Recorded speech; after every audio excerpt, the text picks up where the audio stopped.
We're going to polish up the exhaust tips on my Charger Daytona with a little bit of 4/0 steel wool and some cleaner. You're going to want to make sure you use 4/0 steel wool so that you don't scratch the surface. And then I went ahead and got some 409 stone and steel cleaner for stainless steel. First, we're just going to take some of the steel wool, rub it on there, and see what happens.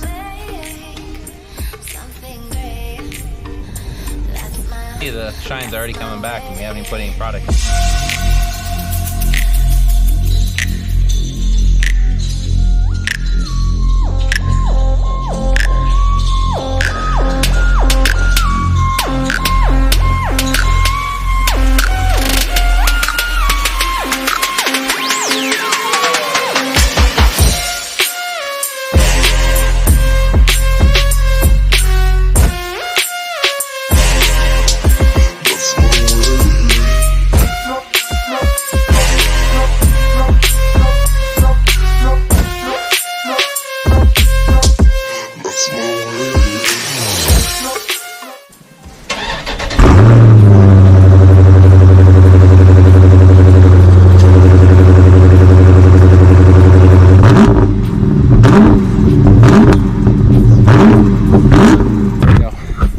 That was a quick, easy job.